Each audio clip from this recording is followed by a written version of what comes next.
There he goes again, that fat guy that's usually talking in the middle of the night with the voice that sounds like he should be on the radio, making himself sound like he's on the radio, despite having used to have a podcast series called MultimediaJay Radio Style, and yet not wanting to bring it back for some reason, but really would just want to do chat streams on YouTube or something along those lines. Well, ladies and gentlemen, that's the weird world that we find ourselves in, and wow, these keycaps are reflecting blue light.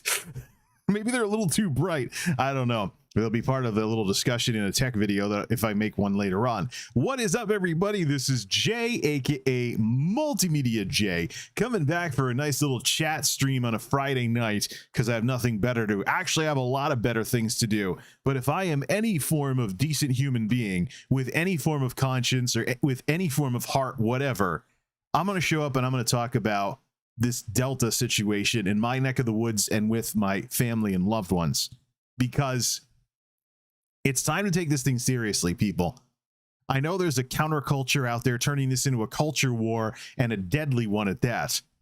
But if you know anything about scams and charlatanry and how people are suckered into ripoffs and other things along those lines, then you're going to know exactly how the long con of this whole anti-vaccine counterculture COVID thingy is going to be a thing. You're gonna figure out very quickly, especially if you have experience dealing with scammers in the past. There's often very little difference between the way things worked with them and the way things are going to work today with this bunch. I'm also testing out another PicTech mouse.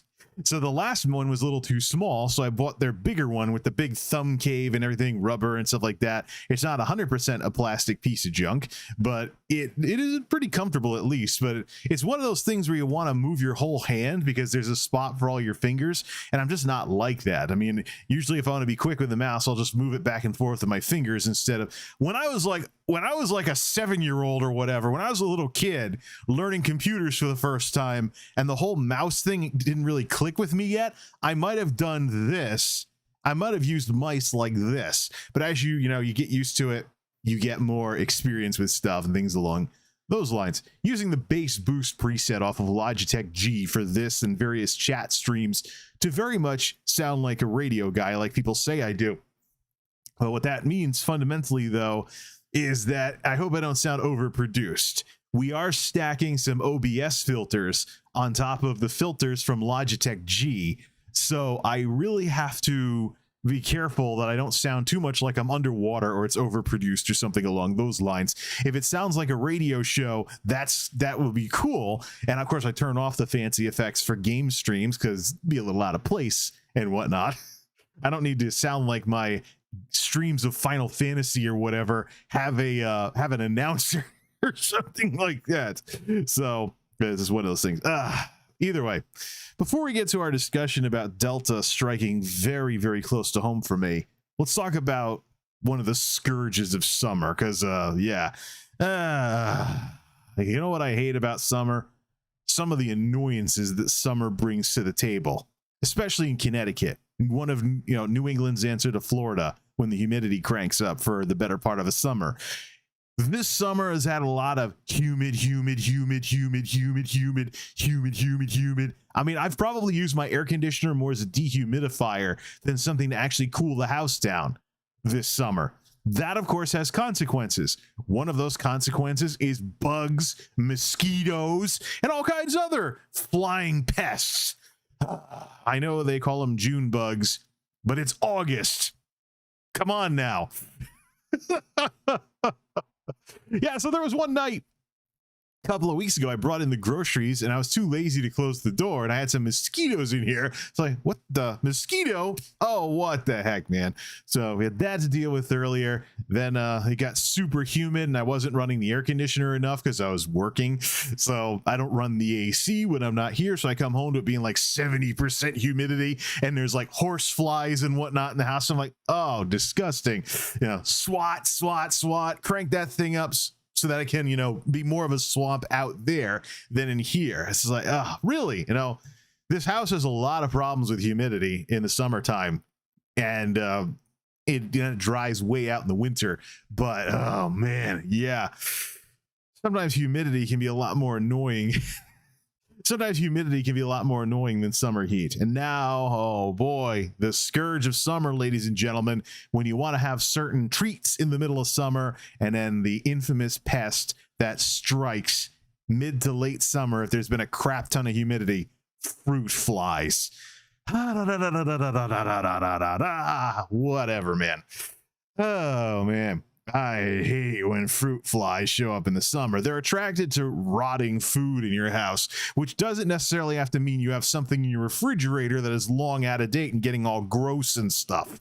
You could have, for example, something sitting in the trash that hasn't gone out yet because it's not trash day yet, and it attracts these darn things. Or you can have recycling, where cans and bottles, you rinse them out, do the best you can, but you don't get them 100%. And you really don't want to have to scrub dish soap inside cans that are on their way to being recycled. So you blast them with water and hope for the best. And then when it's not enough, bada bing. Here come the flies. What a mess. It's been super humid, so I can understand why. But seriously? Fruit flies take the fun out of summer sometimes, because some of the foods you'll want to eat in the summer are prone to attracting them. Now, one example, many years ago at my last place, I had a problem with fruit flies and bananas. I was running around in the summer, getting a little dehydrated and having problems with potassium and getting, muscle leg cramps and whatnot from running around too much in the summer heat. So, let's replenish potassium by eating bananas. Whoops, the bananas attracted fruit flies. Darn it. Well, they don't call them fruit flies for nothing, I know. But probably the biggest slap in the face that these pests can bring to your what would otherwise be an enjoyable summer is watermelon. Oh my goodness. Seriously, unless you compost watermelon in your backyard, here's how that crap works. So watermelon is a fruit here in New England and probably in other parts of the country, like even the South, that is synonymous with summer. Watermelon is synonymous with summer. It's hazy, hot, and humid. You go running around. You break up a sweat. You get thirsty. You need electrolytes and stuff. That's one of the reasons Gatorade is what it is and other sports drinks. But you go around in the summertime, and there's the heat and the humidity. You try to do something with your day, but you just get beat by the heat, so to speak. Maybe you do a little swimming at the local swimming hole or whatever. And at the end of the night, or in the evening with supper time, your family busts out the watermelon, or you decide to have some watermelon. I mean, it's a summertime delicacy where I'm from, and probably in lots of other parts of the country as well. Been running around all day, have some watermelon. Here's the problem. The green part of the watermelon that you don't eat, if you don't compost it in the backyard or something, goes into the trash. Boom, rotting fruit. Attracts the fruit flies. Game over. Whatever. So annoying. And you can scrub away and whatnot. You can scrub away, clean your house, do all that stuff you're supposed to do. But like they say in the Jurassic Park movie, nature finds a way. I mean, the watermelon thing's the biggest punch in the face. I mean, with bananas, okay, the peel's in the garbage. Whoops. The peel's in the garbage, and then do we really need to have plastic bags handy to wrap literally everything that we're throwing out in the summer when it gets too humid, so you don't have to deal with these darn things? It's like, really? I suppose it's better than shoveling snow. Okay, folks. You can get in my face and you can say, dude, you at least don't have to shovel snow. And that'll kill the discussion right there. Anyways, since that kind of kills the discussion, let's move on to our main discussion about Delta. So those of you that follow me on social media, you may have seen this week the bad news. So I may come across as paranoid, too much of a nerd, watching the numbers too much, need to get a life, need to get better hobbies. I'm spending too much time looking at numbers related to the pandemic, not enough time doing tech stuff, not enough time making videos, not enough time checking out pick tech mice and other stuff like that, not enough time doing stuff for this channel, not enough time doing stuff for myself even. But then you see something like this. Drinks at the ready. We're going to need them tonight. My cousin, well, I have cousins in other parts of the country. I don't really have what you would call a close-knit family. Not in terms of ideology or religion or politics, those things you're not supposed to bring up at the dinner table. And not in terms of geography either. My dad and I, being New Englanders, is largely because of my mom. So, yeah, it's largely because of my mom. Otherwise, we'd be in either the Mid-Atlantic region or down in the South. Which is where my family isn't really Southern, by the way. Let's get that that card off the table. My family, some of them may pretend to be Southerners if they're from Florida, but they're not really Southerners. My family is originally from New Jersey, and if you go back far enough, Pennsylvania. So we are not Southerners. And in my case, I'm probably the one in the family that has embraced the North's culture the most. If you look at six Americas or whatever it was called, looking at the general geographical cultures of the United States, the Northeast and the Upper Midwest make up what's called Yankeedom.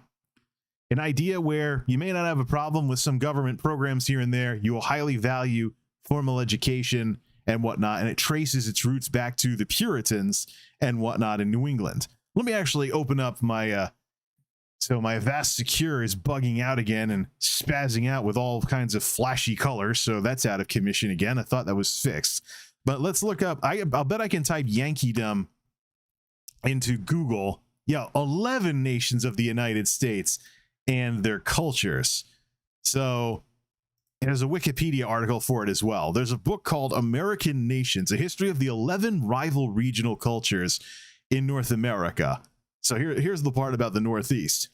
Yankeedom began with the Puritans, Calvinist English settlers in New England, and spread across upper New York, the northern parts of Pennsylvania, Ohio, Indiana, Illinois, and Iowa, into the eastern Dakotas, Michigan, Wisconsin, the Canadian Maritimes, Minnesota, etc. The area values education, communal decision-making, and aims at creating a religious utopian communal society to be spread over other regions. I don't know how much of the religion part of it is still in one piece, but the high emphasis on formal education and doing things as a society is something that I relate very much to. I'm not going to be an antagonistic individualist, especially in a climate like this pandemic, where that kind of thinking can literally get you killed. So it's a crazy world we live in nowadays. But yeah, my family is very, very split geographically, and the differences we have in our takes on things reflects that split. It's a chicken egg thing. You can figure out for yourselves which came first, the split geographically or the split ideologically. But this whole thing with the COVID vaccine and the unnecessary, completely superfluous culture war that the American right wing is trying to stoke in the midst of all of this mess. This whole thing with the pandemic and the unnecessary, superfluous culture war is practically the new Civil War. You read accounts of families in the United States torn apart by the Civil War, how sometimes brothers fought against each other on the battlefields of the Civil War, and how families would have people on both sides. And it really gets disheartening pretty quickly that an intellectual issue can split people the way that stuff related to this pandemic has done so. My family is no exception to that. Myself and my folks were vaccinated, and we don't have a problem with letting the nerds who work in Washington do their number crunching and keep an eye on the situation. I mean, myself being someone who's worked with numbers and analytics before, I very quickly can make use of the data to bypass what all the politicians are saying, including President Biden, by the way, and come up with a take on keeping an eye on the situation with COVID and Delta that is useful and handy and informs my decision to shelter in place, be more of a nerd, be more of an introvert, and stuff like that. Don't go to certain events where certain people who I know engage in risky behavior can be found. So I think it might be tonight or maybe next week. I got to check. But the 4th of July fireworks in my town got delayed into August. Got to find out when that was. Got to find out when the rescheduled date was. Now, I don't know if there's gonna be any cancellations or whatnot because of Delta, but we have a pretty decent percentage of the population vaccinated here in Connecticut.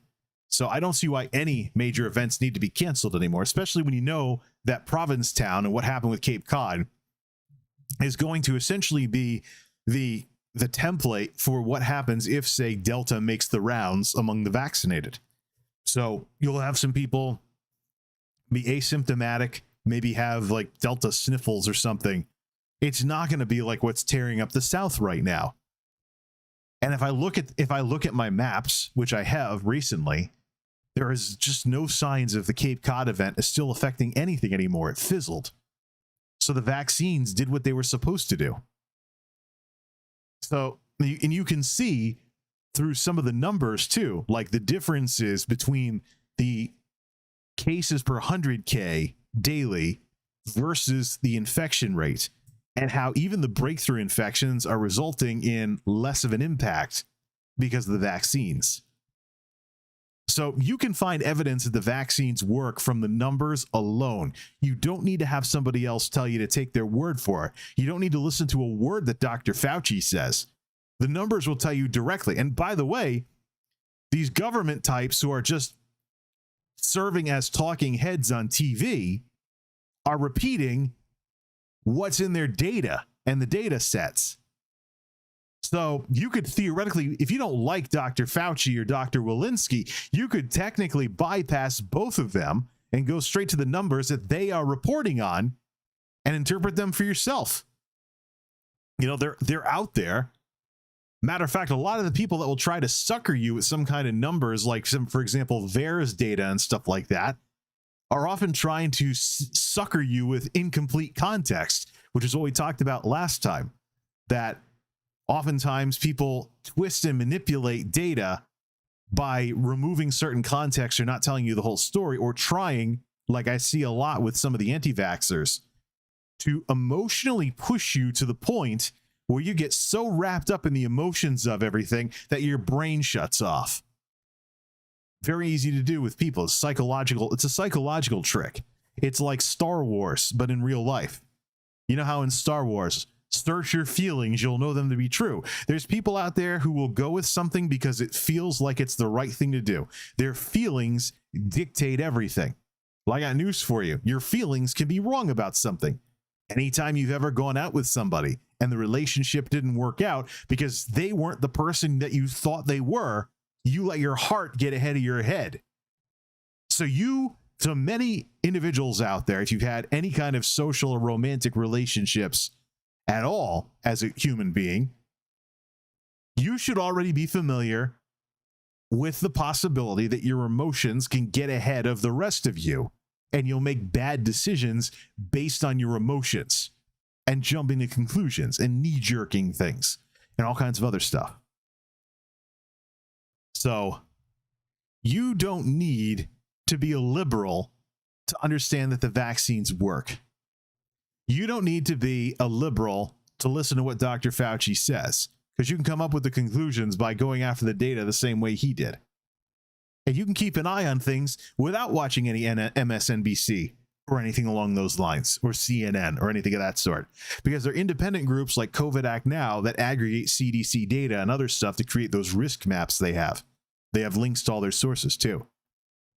So it doesn't really need to be the case that you have all these emotionally charged and oftentimes unhinged people out there essentially lying to people. You know, Chris Hayes, speaking of MSNBC, Chris Hayes had a pretty good point about how some nonsense gets spread around. Somebody makes something up and they work up the crowds about it, even though it's complete hogwash and they're talking out of their ass. So they work themselves up. They work the crowds, get people talking about it until it gets burned into the collective psyche of the crowd. And then even if it was complete nonsense to begin with, people start thinking it was true just because it got brute forced into their brains. Like, for example, the hype about hydroxychloroquine and ivermectin. There were studies and even an EUA in the case of hydroxychloroquine, which was revoked because of some stuff that came out showing there were adverse effects, and the effects outweighed the benefits, the possible benefits of using those drugs to treat COVID. But because it's a drumbeat that certain people keep pounding on, there are people out there that still think that it's some kind of suppressed treatment and that the government is trying to suppress this stuff. When in reality, if you look at the conditions of the studies that came and went, which are the reason why those two treatments gained and lost credibility as things developed. If you look at the actual history and whatnot, you go back to the studies and things along those lines, you'll find very quickly why things are the way they are. I mean, there's nothing wrong with being level-headed about things. The vaccine does not have to be political.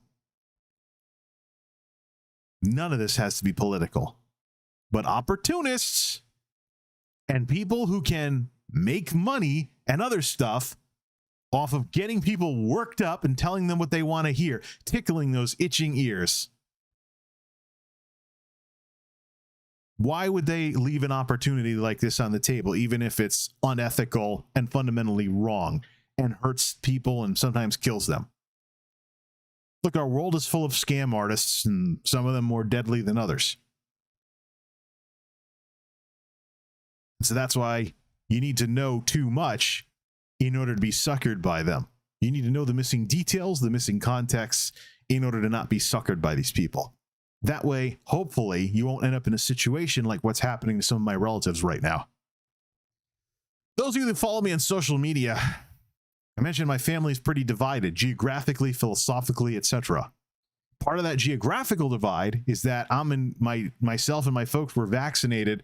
We're in New England, where there's high vaccinations, and you get Delta sniffles if you're vaccinated. And there's a lot of dead ends and rough roads for the virus, so it can't tear us up quite the same way it does the Deep South. My cousins, however, some of them are in the Mid-Atlantic region, and some of them are in Florida. 3 guesses as to what the situation is with the folks in Florida. With almost all of them, hardcore Republican, hardcore Trump supporter, not vaccinated, clinging desperately to the excuses, which can turn into deadly excuses that float around in that area. If you want to know what I'm talking about, check out the town hall in Siloam Springs, Arkansas, with Governor Asa Hutchinson, Republican, by the way, where he tried to talk about the vaccine. He kept getting shouted down, heckled, and the mob just wouldn't leave him alone. Where his right to freedom of speech was constantly getting challenged by these people that wouldn't even let him speak, and ruining the experience for people that might have otherwise listened. The offline version of the online internet arguments that I see popping up in the comment sections of just about every COVID-related news story that I see pop up in this area. So, This situation is not a good one, especially when you have people that think that because they don't want to be this and they want to be that, they have to reject science in order to do so. So it became the case that a bunch of my relatives, I'm finding out with a lot of them after the fact, have gotten Delta. How do I know it's Delta? How do I know it's not some other form of COVID? Because in most of the country right now, going straight to the numbers, bypassing the stump speeches and all the political crap, Delta accounts right now for about 83 to 85% as of the beginning of the month. Delta accounted for about 83 to 85% of COVID cases in our respective regions. 83% here in the Northeast, 85% in Florida and the Deep South. I happen to like those odds, thank you very much. So there's not a doubt in my mind that Delta's tearing up the countryside in these counties in Florida where these folks are, where Florida looks like a decently vaccinated state, except its vaccination percentage is being skewed upward by a heavily vaccinated built-up urban area around Miami. So you have a small sliver of South Florida that has a crap ton of vaccinations. And that's that, and maybe a county or two here and there that are up there with New England levels of vaccinations are skewing the numbers for the entire state. But much of the rest of the state is more like what Missouri was before Delta started making everyone go nuts around there. And all these other states where there are people that are being scared into getting their vaccines because they learned the hard way. The internet BS is just that. And these people that are peddling all this misinformation on the internet are not going to be the ones there to hold your hand when you're hooked up to machines in the hospital, incurring charges however much it is for all the treatments you get in order to keep you alive.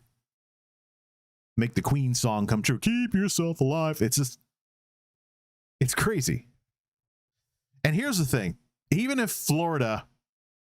thing with Florida. Even if you're from the Miami area, even if you're from the more highly vaccinated itty bitty part of the state, people can still travel into the city. Truck drivers can still travel into the city. Distribution centers, like it is here in Connecticut, distribution centers are often out in the woods where there's a lower cost of living, which can keep the wages down. As long as they're close to highways, it's more worth it to put a distribution center near a highway in the country and then throw a bunch of people in the warehouse than to have that distribution center anywhere near the cities where things cost more. You have to pay more wages in order for the jobs to be interesting. So with travel, trucking, transportation, and all that other stuff, geographical boundaries for vaccination percentages are very easily pierced. I don't know of a situation where, at least that I've heard of, where Miami wants to build a wall, Trump style, to keep out all the people from the less vaccinated parts of the state. I just don't see that happening. So, bottom line, the sitting duck counties in the various states out there, they're going to affect the areas around them. Florida's no exception. The problems in Georgia will go over the border. The problems in Alabama will go over the border. Delta will make its way through this pandemic of the unvaccinated. It will not respect our political beliefs. It will not respect our commitment to individualism in various parts of the country. It will not respect our administrative borders. It will go wherever it can. It's a criminal of opportunity. It's a microscopic criminal of opportunity. It's looking for victims. It's looking for easy marks to take down. The virus. It doesn't have to be all that sophisticated. It just has to find new victims. And among those victims are loved ones now. Folks in my family in that part of the country. Including a cousin who I mentioned on Twitter, went into the ICU on August 2nd. And I found out today he's been put on a ventilator. Being put on a ventilator is no joke, ladies and gentlemen. There's a lot that's involved. They put the air tube down your throat and in towards your lungs, whatnot, and blow up a little sac to seal it off. Blah blah blah. There's a risk of things like tooth damage, and it can be, it has to go past your vocal cords down to where the air goes off to your lungs. So, that you can have a hard time talking afterwards. If you're on a ventilator, you're probably looking at a much longer recovery than if you just had regular oxygen. It's no picnic. One of the drugs involved in the process to intubate you is supposed to paralyze you so you don't gag or barf up the tube while the doctor's trying to insert it. It's not pretty. So,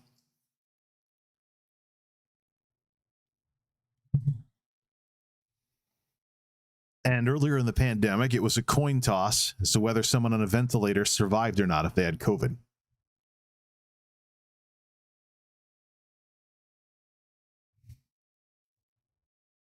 So, just answer me this question. This fight the power attitude about, I'm not getting the vaccine. If this happens to you, is it worth it?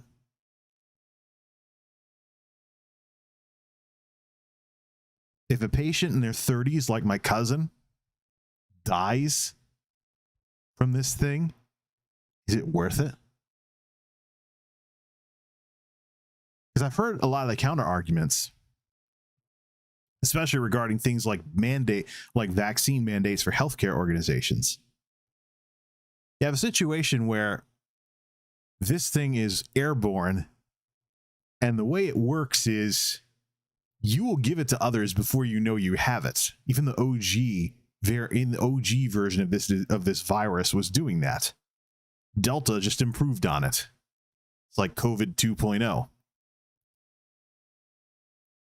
The OG.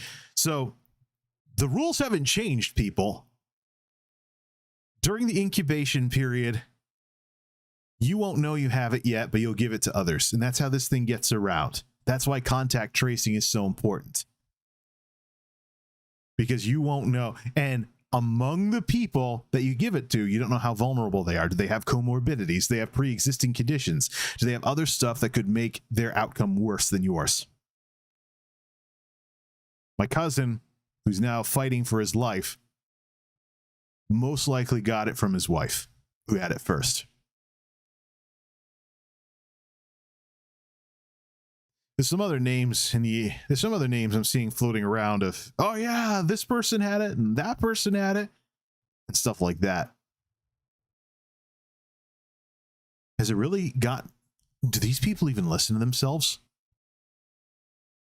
Has it gotten to the point in the South where it becomes casual discussion to talk about how you had a virus that has killed hundreds of thousands of people?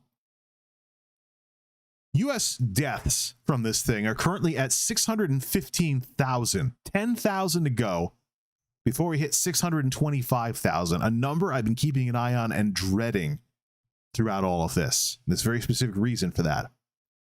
At 625,000 deaths from COVID-19, the United States will have done no better in protecting its population than it did in the pandemic after World War I. The casualty count, so to speak, if you want to get patriotic about, defending our people from this darn disease, was 625,000 American lives lost in the pandemic after World War I, the flu pandemic. So, with this 100 years later, roughly, with a century of new medical technology, and after the 20th century, which linguists know, the English language had to expand radically throughout the 20th century because all these new things were being invented. We had to make new words. The English language got a lot bigger because we needed all these words to describe these things we were inventing that are now commonplace like today. Even mundane things like television, radio, now even certain vaccines. So Better part of the 20th century was one of tech being developed, new things coming into existence that didn't exist before. So with all of that advancement, it is not a good thing if we don't do any better in a pandemic situation than we did 100 years ago.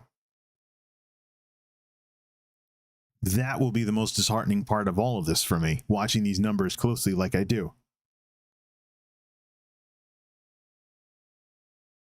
100 years, a century of medical technology, and some well-placed misinformation and powerful figures in our country saying the wrong thing and doing the wrong thing has led to that century of technology being negated like it never happened. That will not be an easy bridge to cross. When that happens, I'm not even going to say if at this point. I'm going to take a look at the timetables involved and see, did we at least take longer to hit 625,000 deaths than the flu pandemic? I don't think that's going to be the case. Boy, will that be a slap in the face for the United States of America.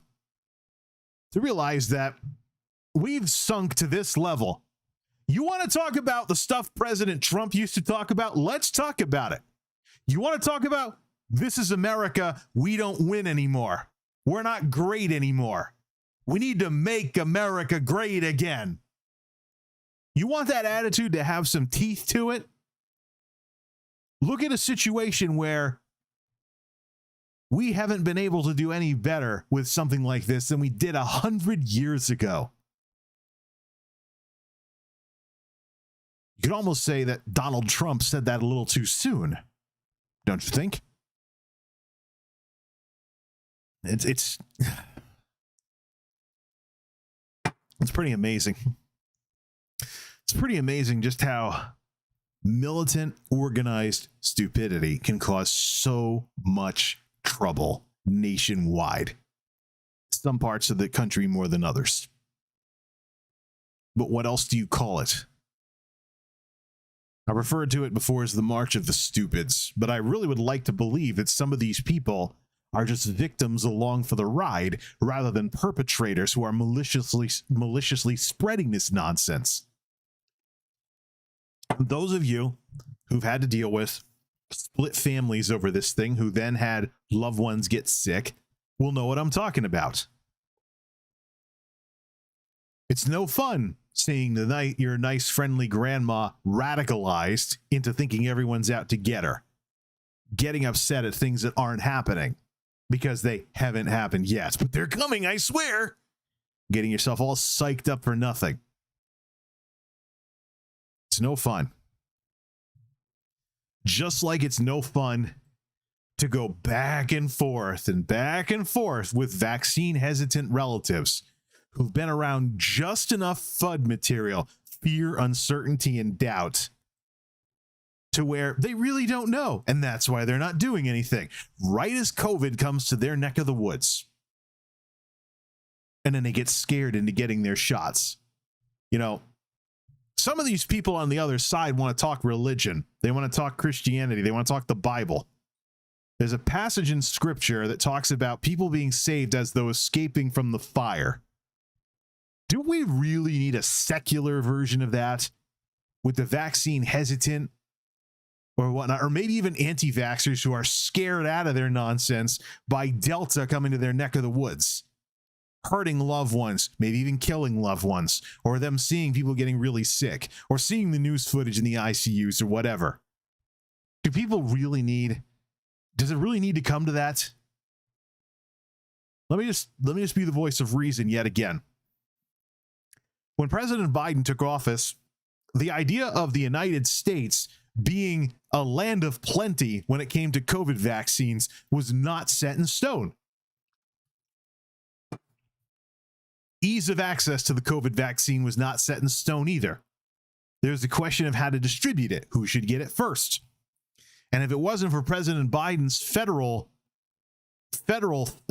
push, speeding up the state pushes, we would see more states like Connecticut where you had angry groups of people like essential workers who lost their place in line and had to wait longer to get vaccinated, who were dealing with, I have an old rant from this several months ago. I'm not taking it down either. It's obsolete. It doesn't matter anymore, but it mattered at the time before the federal push for more supply made the whole argument moot. In Connecticut, essential workers who've been dealing with people's grubby money and, people not wearing their masks and preaching about my freedoms. I don't have to wear a mask. I don't care. Call the cops and have them escort me out. Otherwise, stop denying me service.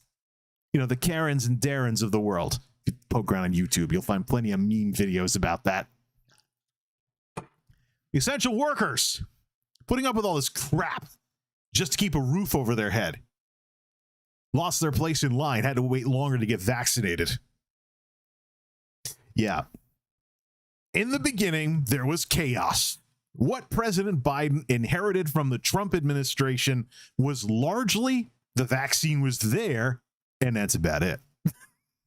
The distribution side of it was still very much in need of being polished up.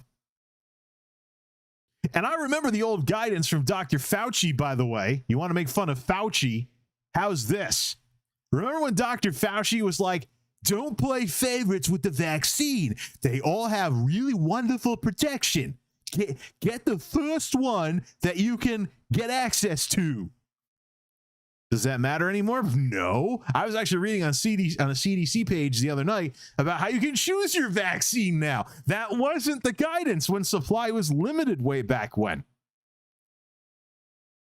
So, and how easily is it that Republican America gets suckered so much into associating the vaccine with Joe Biden and the Democrats, when President Trump and Operation Warp Speed is why it, at one point, this is something I saw on MSNBC today from another disgruntled liberal on TV complaining about conservatives not taking the vaccine.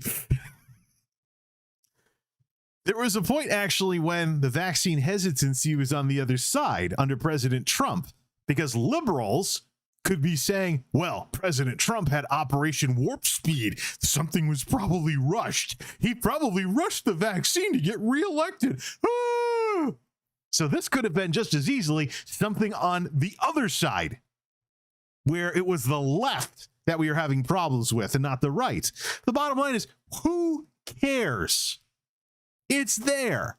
We found a way to have a glut of supply so that you can go get your COVID shot. If you don't know where, either walk around, check your pharmacies in the area, visit your local Walmarts. Many of them do walk-ins even. Otherwise, vaccines.gov. Boom. We are, as a country, a nation of plenty, and that plenty is bipartisan. Poke around YouTube, and you'll eventually find the C-SPAN footage of Vice President Pence and his wife getting the COVID vaccine and whatnot. There have been Republicans that have gotten it. Unfortunately, now we have this culture of Republicans who don't want to say they got it. Even people in red states going to get their shots incognito because they want to keep it their little secret because they'll get hassled the minute they bring it up. Sadly, some of it even is a thing in my family too, with my folks. They wanted to keep it quiet for a bit in case there was adverse reactions from the relatives on the other side of the aisle.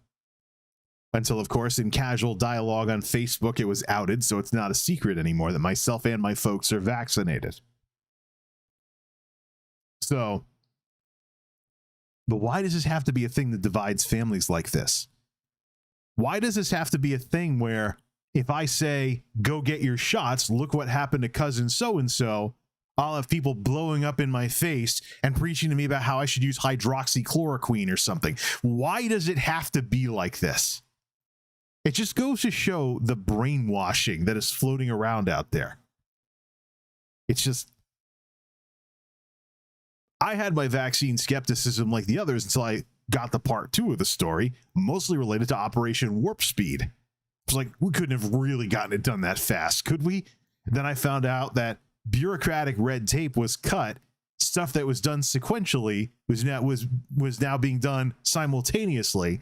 And as Dr. Fauci mentioned in one of his recent sound bites on the matter with the speed of the vaccine, under other circumstances where we didn't have a technology like mRNA ready to mature and be used for this thing, or viral vector with Janssen, aka Johnson & Johnson, if we didn't have this kind of a situation where we were just doing everything we could to get this thing under control, normally this type of developing some kind of medication is very, very risky because you lose a crap ton of money if it doesn't work. But you know what? There were big pharma companies that lost money because they had vaccines that didn't work. Merck had 2 of them. Dig around the Global Vaccine Alliance. I've said this so many times by now. Dig around the Global Vaccine Alliance, Gavi.org. You'll find there's an article about the global vaccine race for COVID-19. If you go past the phase 1s of the world, where vaccines are only in phase 1 trials, you'll find eventual trials. Is the microphone the problem, or am I not enunciating enough? I don't know. You poke around long enough, and you'll eventually find the phase 1 trials. Then down below those, there's the discontinued ones that never made it to market. 2 of them were by Merck. They're actually based on successful technologies, one of which was based on a technology that was, the Ebola virus, that helped treat the Ebola virus. However, neither of the 2 vaccines generated an immune response that was strong enough to warrant further development. Getting the actual infection would have given you more of an immune response. So, yeah, there you go. There's your COVID vaccines that don't work. They never made it to market. Merck had 2 of them. See, were there others too? I think I have that. Don't I have that under Gavi.org Global Vaccine Race? That's probably the keywords to type in. I'm not on my main logon, so Gavi Global COVID Vaccine Race. Caps lock. These new keycaps need some breaking. I've been here before. Gavi.org/vaccines work. COVID-19 vaccine race. So Moderna's phase 4 in use. Let's go down to phase 1. Let me check up all the way down at the bottom. Let's see. Anyone? Abandoned trials. There they are. So there's a company in Maryland that had something. It was a nasal spray vaccine, but it's listed as abandoned. So maybe it was it's no longer being developed for whatever reason. There's a protein subunit vaccine that was being developed in Australia.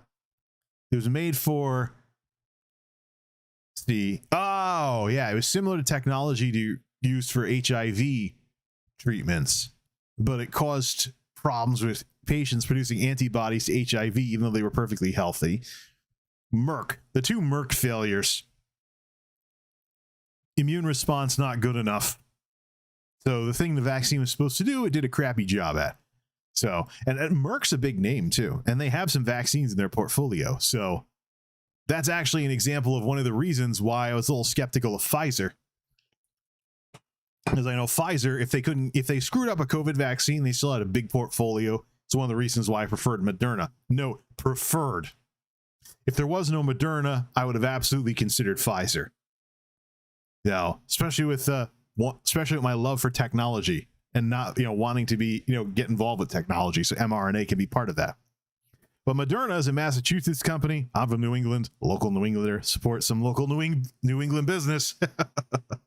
Get involved with the new technology at the same time. Plus the compelling interest thing where Moderna is so centered around mRNA technology that if they screwed up the COVID vaccine, they'd pretty much lose the company. So who had more to lose if they got it wrong? That's the thing. So the Merck situation is pretty interesting because the Merck situation is an example of a big pharma company having a vaccine for COVID not work out, and they just went on with their other stuff. That's the thing.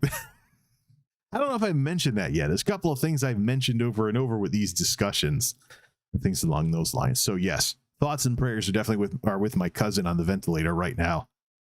So, but the thing is, the situation where it went from his wife to him and he got sick worse. This is one of the things that people warn about.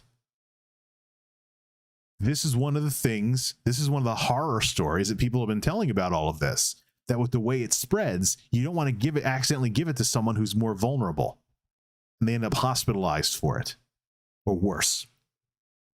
So this was a textbook example of something that the experts have been warning about this whole time. So yeah, it hasn't been fun. The hardest part about these kinds of situations is when nothing is happening. So you're neither hearing good news nor bad news. You're just hearing nothing. And you know that no news isn't good news. If my cousin survives this, it's not going to be an easy recovery for him. He already had things going on. It's probably part of the reason why he's in this position. But having been on a ventilator, it takes a little bit more work to, recover from all of that, because it's a pretty rough procedure. You can have trouble talking even because the tube has to go past your vocal cords. You have to be given drugs that paralyze you, so your muscles, so you don't barf up the tube. Like, it's not a pretty sight. It's just, no. So it's going to be a long, hard recovery for this guy, and he was already bummed out about some of the other stuff he had to deal with. This, this will just make it even harder. But I wonder, does it really take a situation like this for people to get their shots? Why does it have to take a situation like this to scare people? Why does there have to be shock and awe right here when it's your loved ones that are being affected by this? When you see political leaders like Governor DeSantis in Florida making the exact same mistakes that Trump did nationally,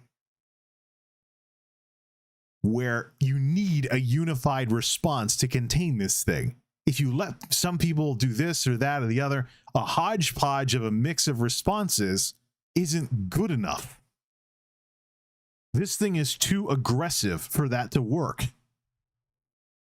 And it's the same thing even all the way down to the micro level with like a workforce or people you're friends with or people you associate with. If you're in a church, people you go to church with even. You're only as strong as whoever has the worst attitude, at least before the vaccine came in and added a new factor into all of this. But even if you're talking about being a breakthrough infection and coming down with this thing as a vaccinated individual, there's other factors to consider as well. That's the main factor too, by the way, for me wearing masks again. Now, I realize that other than at work where it's required, I don't really have to, unless someone makes me put the mask back on. But here's the thing. If I become a breakthrough infection or if I get anything right now that's symptomatic and the symptoms are on the COVID list, I am required to call and say I'm not coming into work, have HR contact me with the next steps. So I'm out of work and there's no leads on how to use the unemployment system if you're not out a certain amount of time.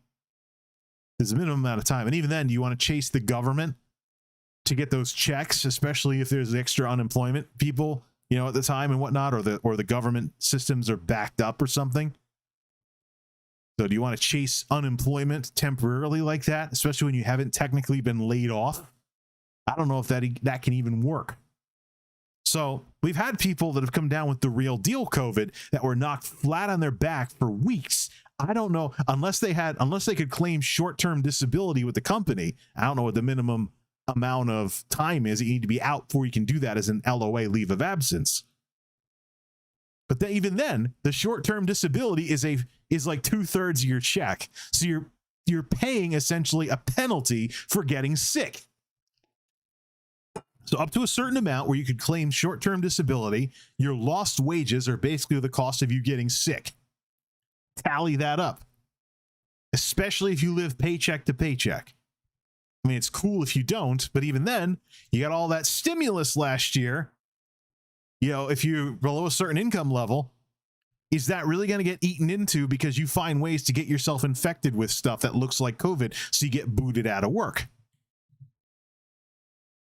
Of course, you can get tested, return when you're symptom-free or something like that, or you can produce a negative result. But it's still lost wages, still lost hours of work. So do you want, Basic economics, little something called opportunity costs. What you don't spend your money on is the cost of spending your money somewhere else.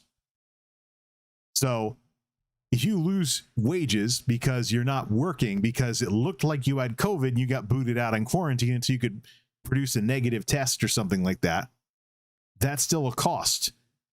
And wages went up in the midst of all this mess and the labor shortages it created. So it will cost more now than it would have, say, 2 years ago. So you're making more money. You don't want to be one of the people that's booted out of work. Because in my case, I know I have my shots. There's people that don't. At some point, they can get clobbered and be out for weeks. Now, is it worth it to hire a temp worker for those 3 weeks? Probably not. They'll just be getting up to speed in the job and their assignment will be ended.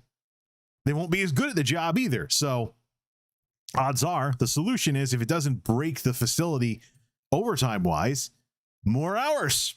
You're making more money per hour and you're working more hours because someone got clobbered with Delta and they're out for weeks.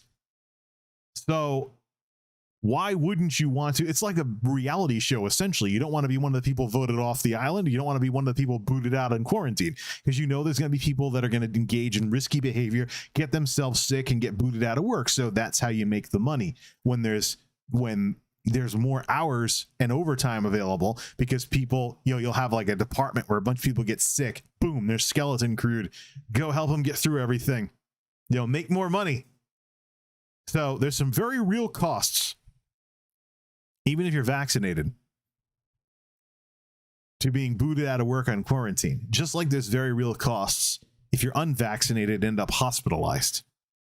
I still say that why is it the case that many arguments we normally have in more normal times have gone completely out the window in favor of this BS narrative about, I don't want the vaccine? One example, the cost of healthcare. So, okay, the vaccine is considered free preventative care. I actually saw the itemized amounts that my insurance was billed for so they can get reimbursed and whatnot. I would have paid that out of pocket if it wasn't already something the government provided. I think it would have been a fair price for not having to worry about it landing in the hospital with COVID. But number one, hospital treatments for COVID, some of them are under EUA, just like the vaccine is. So if you're looking to get away from EUA stuff, by not getting the shot, you could still get EUA stuff in the hospital. It's also guidance to not administer the vaccine to people currently suffering from COVID. You have to get over it a certain amount of time before you can receive it. So there is no changing your mind if you end up hospitalized. Like, hey, give me the vaccine, I'm in the hospital. Nope, can't do it. You have to, number one, survive. Number two, recover. Number three, I think you have to be symptom free for a certain amount of days. There's some kind of cool down to when you can get the vaccine after you've had COVID.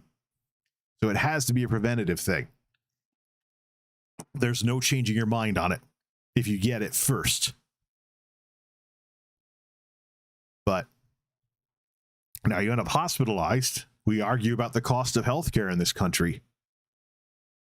So instead of the shot and some arm pain or soreness or whatever, you now have a hospital bill, or you're dead. This is why I talk about there's two demographics of people who've had COVID. There's people that are dead, and there's people that wish they were dead, among, the ones who recover and it's not as bad. Things like that. But in the second category, imagine coming out with a large hospital bill. And how about if your insurance company balks at covering any of it because they can produce evidence that you snubbed the vaccine? I'm telling you, if you've ever dealt with a workers' comp case or something along those lines, insurance companies have no qualms with getting very nosy with HIPAA information in order to, for the claims adjuster to come up with what they have to come up with in terms of whether they're going to cover it or not. You really think an insurance company won't dig up that you went to like Governor Hutchinson's town hall in Arkansas and you bellowed out anti-vax rhetoric, or that more likely you were on Facebook publicly sharing, I'm not getting a vaccine, I'm not bowing to the government, I'm not complying. Yeah. Then you come down with COVID, you end up in the hospital, your insurance company finds your social media posts, saves them as evidence, and balks at covering what you had done. Because it's not viewed as an accident anymore. It's viewed as something you willfully set yourself up for. You should do some digging on that. Is that popping up yet? That just sounds like so the sort of thing that an insurance company would do. Let me see that here. Anti-vaxxer, social media, hospitalized, insurance wouldn't pay. Is there any other news stories? Are there any news stories? I'm not seeing it here. Misinformation. Vaccines are personal decisions, some church dude says. New Jersey governor. I'd have to do some more digging. There's got to be some stories people are telling out there somewhere of them fighting their insurance company because they came down, they were hospitalized for COVID, and yet the insurance company found evidence that they snubbed the vaccine and produced evidence and said, we're not covering you because of that. There's got to be something like that. If it isn't happening yet, I imagine it probably could happen at some point. Who knows? You know, with insurance companies, you know how it works, right? It's annoying because you get penalized if you ever actually have to use the insurance you're paying for over and over again. Insurance. Got to do some more digging on that. But either way, this is the chat stream I want to have tonight. Just kind of talk about the stuff that's been going on. I did have a post on my community page talking about what happened to my cousin. I figured I'd replace it with some kind of video thing. I think a stream like this is probably pretty appropriate for this sort of thing. So here's the plan. None of these pandemic rants are going to be in the #1 parking spot very long. I have a stream coming over from Twitch where I played more Final Fantasy. We'll get this one in gear, even if it's demonetized, which probably is. Let's check that. I'll bet it is. Don't click end stream by mistake. Add suitability, right? Hey, what do you know? And YouTube's robots, for some reason, deep scan everything after I edit everything down later, and they bring back the green after a certain amount of time has passed. I don't know how that all works. Just YouTube algorithms being themselves. But yeah. I have a cousin. He's been in the ICU with Delta for days now, and I just found out he was put on a ventilator. And all of this was preventable. We could have just gotten the darn vaccine. But there's anti-science crap all over the place at my Florida relatives, including somebody who died a year or two ago, who was a big proponent of it. Now, the core of all of this is the heart versus head thing. You don't want to be the kind of person where your emotions dictate everything. You don't want to be the kind of person where when you get riled up enough, your brain shuts off. You want to know what objectivity is, what objective facts are, why it matters to be level-headed and pierce through people's attempts to sucker you. You have to know this stuff. Because once you get to, like I mentioned earlier with the people peddling the nonsense, once you get to a certain point where you know too much for the charlatans to affect you, they may actually start actively trying to avoid you, or they might ban you on social media, or they might kick you out of their church or whatever it is, simply because you know too much. I mean, this is the kind of skepticism that makes me, think about what it is that I'm doing and why I support the vaccine the way I do. Because it had to prove itself, and it basically has. The numbers are reflecting it. The outcomes are reflecting it. And when you put everything together, not just the rhetoric people spew at each other on the internet, makes a heck of a lot of sense to go for the free preventative thing. And, instead of dealing with potential hospitalization and all the headaches that will come with that. How about, for example, hospitals that don't sanitize enough and hospital-borne illness? A couple issues a while ago with people getting MRSA in my neck of the woods, as certain things weren't kept clean enough in the hospital, and lawyers were suing the healthcare group and stuff like that until they cleaned that up. So you never know when that could be a thing. But let's talk about a few more things related to what's going on and how my skepticism informs me of how people are going to behave.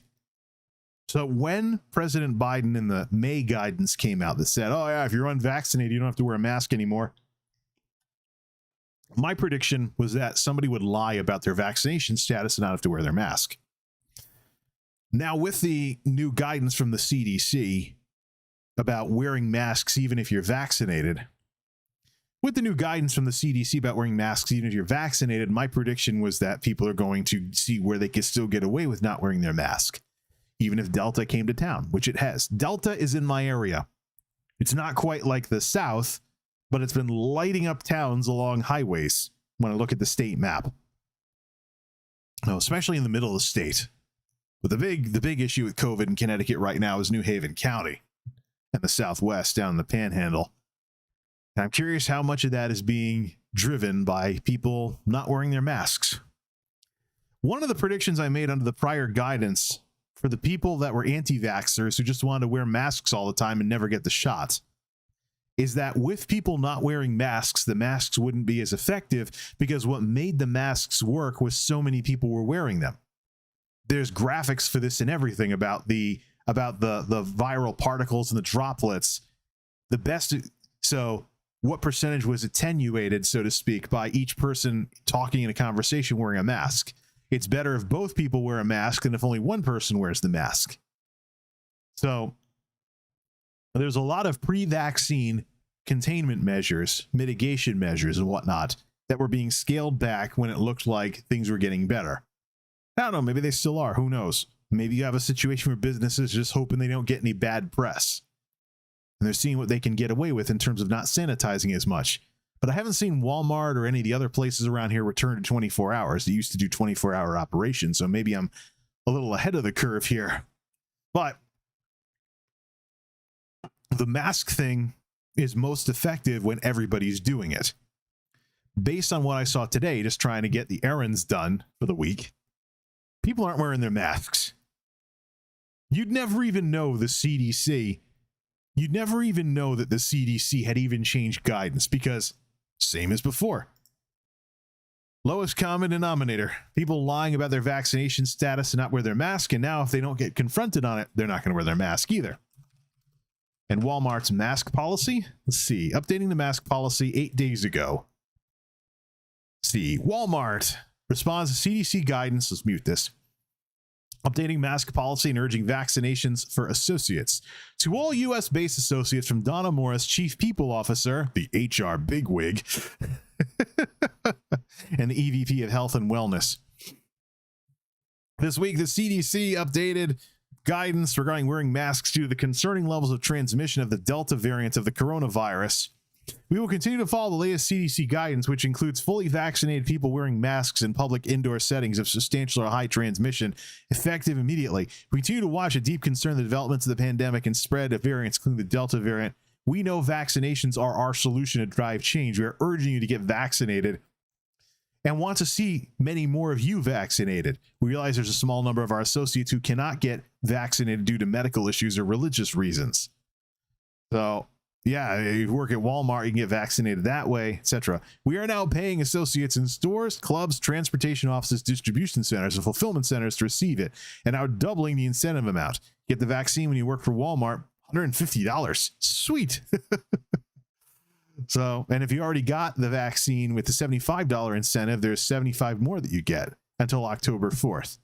You can be vaccinated while on the clock and receive 2 hours of paid time off to do so, whether at our locations or if you get vaccinated elsewhere. We're providing up to 3 days paid leave for any possible adverse reactions to the vaccine, etc. Is there anything at all? We implement a process for verification of vaccine status. Associates will be required to wear masks. Associates inside our facilities, including stores, clubs, distro centers, and fulfillment centers, including campus offices. You know, the entire state of Arkansas is currently included. Facility managers will post Here's the difference.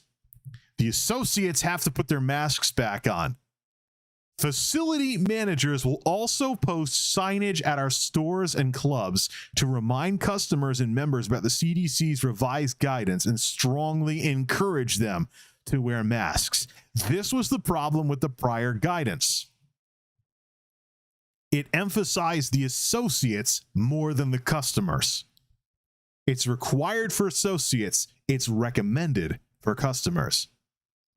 So apparently it's not going to be a thing for Walmart to accost any customers.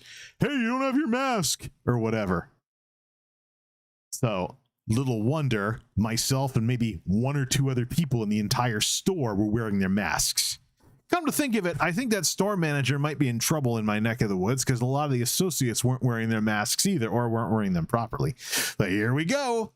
This is one of the reasons why sheltering in place is probably a better idea now than when the economy was locked down. Here we go. One of the things that makes masks work is more people doing it.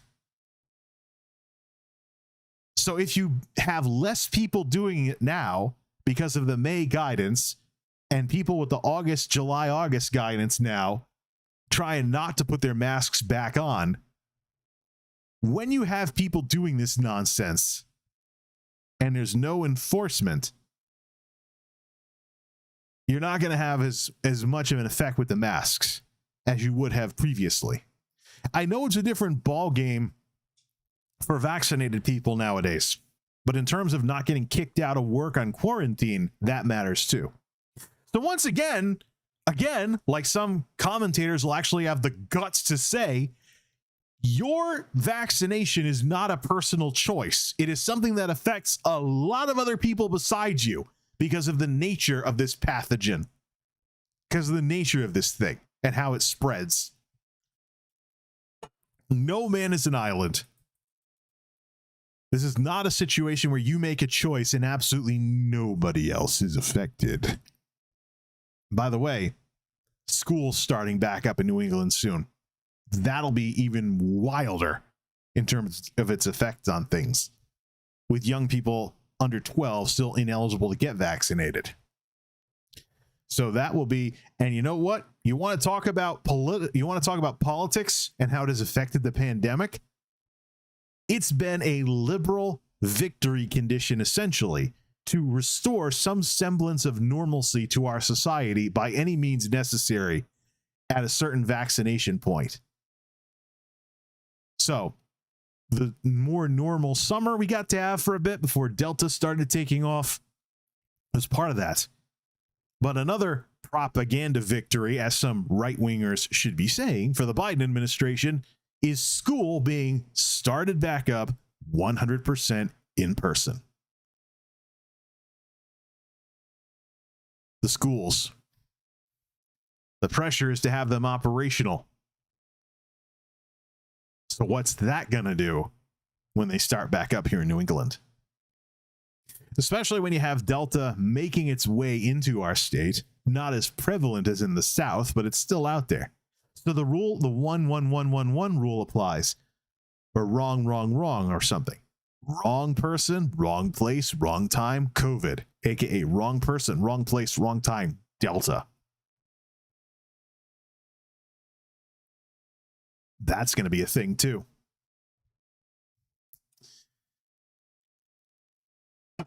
When the schools start back up, you know, I said when Delta came to this neck of the woods, we would see very quickly who was lying about their vaccination status. The other watershed moment for this is going to be when the schools start back up and see if they can stay running, or is there a school-related outbreak that leads to the schools having to, local municipalities having to close the schools for a bit and clean the building or whatever. That's the wild card. But I guess at the center of all of this, as we close, we got to consider this. Delta is not something that's over there anymore. It's not something ripping up India while we're half a world away. This thing will find its way to your neighborhood. What happens when it gets there? This thing will find its way to your community.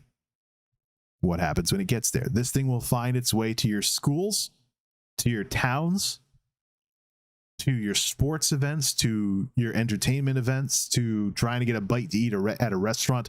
This thing will find you. What happens when it does?